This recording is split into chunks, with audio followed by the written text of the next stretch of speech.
मानो माइनाव नों फिसा गोनां दङ नों सानाखै न'खरखौ सानाखै नोङो मा सानदों नोङो नुदोंब्ला नोङो गोख्रैनो मा सानदों नों बै गोसो गाज्रिखौ साननानै गारनानै नों फिसायनि महर फिसायजों नों गोरोब फैफिन नों माइनाव आं नोंखौ खावलायो माइनाव नों फैफिननांगौ आं नोंखौ लाफिनगोन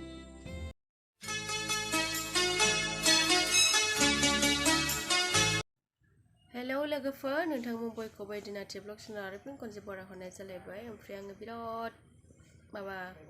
खर' सानानै गगा मोननानै दं आरोना लोमजास्रोलायदोंबो ओमफ्राय आङो दिनैनि भिडिअ खालामनाया नोंथांमोना थाम्बनेल एबा टाइटेलाव नायनानै मिथिखाबाय जानांगौ माने एक्स एनडिएफ बेनि हिन्जाव खारदोंमोन ना दा बेखौ गावनि हिन्जावा माबोरै खारदों एबा माब्रैनि आखुनि मानसिमोन एबा आखलमोन एबा माब्रै जानानै थांखो बेखौ मोजाङैनो फोरमायदों आरोना दा नोंथांमोना खोनासंलांबानो जाबाय भिडिअखौ मोजाङै नायनानै अब्लानो बुजिगोन आरोना बिथांनि हिन्जावा मा रोखोमनिमोन दा आं भिडिअखौ होनानै होनोसै लोगोफोर नोंथांमोना खोनासंलांबानो जाबाय आरोना आजिखालि अखा नायबानो खारनायल'सै ना लोगोफोर बुंनोनो हाला आरोना सोर माबायदि मानसि आरोना रावखौबो हमनो हाला आरो बुजायबाबो बुंबाबो दाय जायो बेखायनो आं दिनै जेबो बुंला नोंथांमोनानो खोनासंलांबानो जाबाय आरोना लोगोफोर आं बेखौ लेंहरनायनि उद्देश्यआनो जाहैबाय आंनि हिन्जावा थांनाय 17 तारिखनिफ्राय दिनैसिम गोमानानै दङ बेजों लोगोसे आंनि फिसायाबो गोमानानै दंफायो जेरावबो आंनि होजों बिहाव बिखुनजोफोरनावबो आं सोंजोबबाय दिनैसिम आं खबरानो गैया होजोंहाय गावनि बिहाव बिखुनजो आंनि बिहाव बिखुनजोनावबो आं सोंहरबाय बिसोरबो गैया होनबाय जेरावबो आं नागिरजोबबाय दिनैसिम आं नुनो मोनाखै आरो आं दाखालि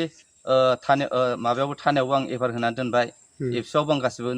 एफार होनानै दोनजोबखाबाय गोमाफानाय गथ' बियो मा क्लासाव फरायोमोन आंनि गथ'आ माउन्ट एभारेस्ट इंलिश स्कुलाव फरायो क्लास 5 मोनबायमोन ओमफ्राय एग्जामाबो 10 तारिखआवनो आंनि गोमानाय हिन्जावनि नामा माइनाव गयारि ओमफ्राय आंनि फिसाजोनि नामा रबिथा गयारि आरो बे हिन्जावा अबे जायगायाव गोमानानै दं अन्नानै रायजोफ्रा नुयोबा खिथाहर आरो फिसानि फरिखायाबो 10 तारिखआवनो बेनि थाखायनो आं खर' गाज्रि बायदि जेनेबा आं आगोर मोनि बायदि जानानै दं अन्नानै रायजोफ्रा आंनो खिथाहरबानो जाबाय ओमफ्राय जेनेबा नोंसोरो न'खरफ्राव माबा मोनसे कन्ट्रभार्सि नांलाय खमलायफोर जादों नामा जेनेबा आंनि हिन्जावखौ आं अननायनि गेजेरजों आङो खावलायनानै बुङो हिन्जावखौ मोजां जागौबा होननानै आङो हिन्जावखौ गुबुन मानसिजों रिलेसनाव नों थाबाय थानो नाङा गुबुनफ्रा नोंखौ मा बुंगोन होननानै अनेकथा राव लाना आं हिन्जावखौ बुजायो नाथाय हिन्जावा दिनैसिमाव आंनि खोथाखौ मानियैनि मेन खारनखौबो आं मिथिजोबा नाथाय बियो आंनि हिन्जावा बेफोरबायदि आखुनि थाखायनो गाज्रिनि थाखायनो जोंनि रायजो राजाजोंबो हमजाबाय बियो बे जाया नङा जाबाय खनथामसिन जाबाय बियो बिदि मिटिं खालामजानाया नाथाय दिनैसिमबो बियो आंनि हिन्जावा बेबायदि आखलखौनो गारा अब्ला आं मा खालामनो आरो बियो रिलेसनाव थाबाय थानाय मानसियाबो आं नामखौल' खारिला जिखुनु बियो एनि टाइम कन्टिनिउ बियो आङो बे हौवाजों बियो कन्टिनिउ बे अबेबा लामा सामा अबेबा दखान बाजार बियो थांनानै लोगो हमहैलायो बै हौवायावबो लोगो हमफैयो बेनिखायनो आं बेखौ खोनानानै बुङोब्ला नुनानै न'आव बुंफैयोब्ला बे हिन्जावा गासिबो आंखौ थगायजोबो बिनि थाखायनो आं सम सम हिन्जावखौ रायोल' आं खिन्थु आं बुवामोन नाथाय आंनि खोथाखौ फंसेबो मानिनि थाखाय आं बुनाय जाफ्राङो सम सम बेफोर खोथाखौ लानानैनो हिन्जावा आंखौ बुदों होननानै माजे न'खराव मा खोथाजों एरना हरो बेनि थाखायनो न'खरनि मानसिफ्राबो आंखौसो गाज्रि मोनो जेनेबा नोङो दा हिन्जावखौहाय नांफिनगौ नामा जेनेबा आंनो हिन्जावखौ नांफिनगौ आंनि गथ' देरखानाय हिसाबै गथ'आ दिनैसिमाव 12 बोसोर जाबाय माउन्ट एभारेस्ट इंलिश स्कुलाव हाबो आंनि फिसाजोआ क्लास 5आव फरिखाया गैला नै 10 तारिखआवनो अब्ला बै गथ'खौ मा खालामनांगौ आंथ' एसेब्लाबो गथ'नि सायाव आंहा साननाय फैगोन ना बिनि थाखायनो आंनि हिन्जावखौ आं गुरै खावलायो नों थाबैनो फैफिन माइनाव नों न'खरखौ नाय नों न'खर दानांगौआ नों गैयिखायनो आं दि मा जानानै दं नों आंखौ जेबो बुजायाखै माइनाव नों नुयोब्ला थाबैनो नों गोख्रैनो फैफिन आरो